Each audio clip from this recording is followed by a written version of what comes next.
prépare quoi bien.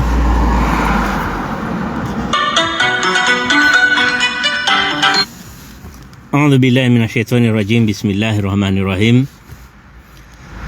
Nisaha wa Komoro walo ndani na alo mwenzezi swama zangu hawo iliomba katorongwa mantu hadisi na wanyu 13h poengezi hadakika za pare 20 haramwa wakati huo na wakati mlaga na mbaleor tolagua haluha ya shifaransa manartar hadisi na communauté internationale.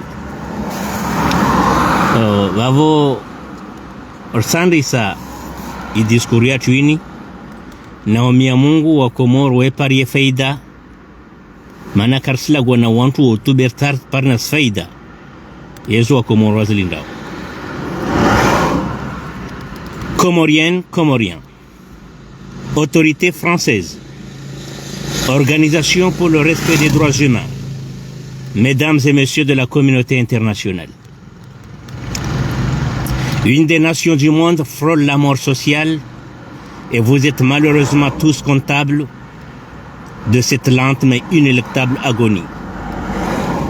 Plusieurs dizaines de meurtres non élucidés et sans procès, des centaines de prisonniers politiques oubliés dans des prisons à conditions inhumaines, des milliers de morts parmi ceux et celles qui tentent de fuir la répression ou la misère.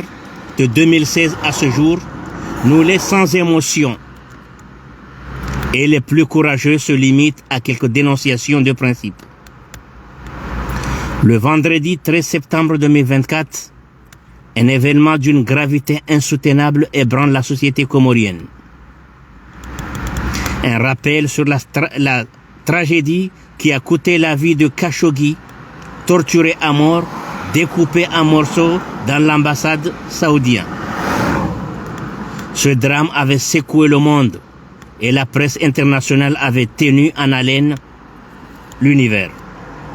Pire que cela arrive aux Comores dans le palais présidentiel. Un jeune militaire entre 18 et 22 ans, pour avoir voulu agresser le soi-disant président des Comores par arme blanche, est très vite maîtrisé par la forêt de sa garde rapprochée. Moins de 12 heures après son arrestation, le corps en lambeaux, sexe coupé, anus dépecé au couteau, dents et ongles arrachés et 3 projectiles, une logée entre les 2 yeux et 2 dans l'abdomen, a été rendu à sa famille avec obligation d'enterrement immédiat. La triste et répulsive nouvelle semble n'avoir attiré les médias français, pourtant très visibles dans notre pays. Encore moins les diplomates des pays de Montesquieu, pourtant très présents aux Comores, surtout un ambassadeur français aux Comores très omniprésent et des autorités de la coopération militaire qui font des incessantes navettes. La représentation du système des Nations Unies abrité au PNUD à Moroni, n'entend ni ne voit rien. Les États-Unis, aujourd'hui très présents à raison de l'odeur du pétrole et des gisements de gaz comoriens, non plus. Les Comores n'ont pas de chef d'État depuis le 13 septembre et aucune communication officielle. La situation est d'une inquiétante ambiguïté. Allons-nous vivre une situation à la tchadienne ou à la gabonaise? Quelles sont les cohabitations d'une situation si précaire et si risquée? À quoi rime ce pseudo-silence de Paris et de Washington? La petitesse de notre nation justifierait-elle le peu d'intérêt de la communauté internationale? Le peuple comorien, devenu de facto l'opposition contre une famille tyrannique qui a su réduire en esclavage l'armée et soumettre en asservissement la justice.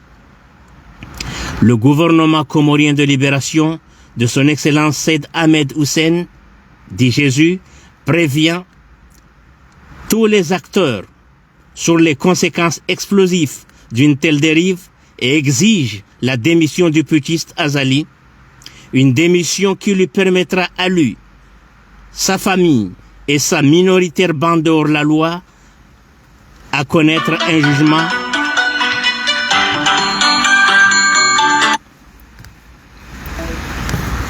excusez-moi, une démission qui permettra à lui, sa famille et sa minorité bande de hors-la-loi à connaître un jugement au respect des lois nationales et des charges internationales relatives aux droits humains ratifiées par notre pays.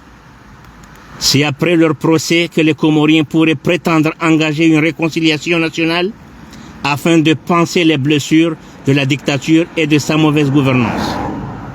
Nous appelons le peuple comorien à reconnaître le crime d'État dont a été victime Ahmed Abdou alias Fano, mort pour la patrie. Nous avons l'obligation d'accompagner ses deux parents. Le gouvernement comorien de libération demande au système des Nations Unies la diligence d'une enquête indépendante et internationale pour élucider ce crime d'État. Juger et condamner les coupables au tribunal pénal international.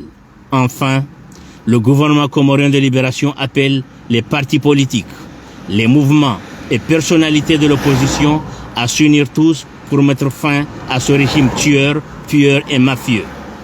Vive les Comores, vive la République, qu'Allah délivre notre pays du mal, Inch'Allah. Je vous remercie.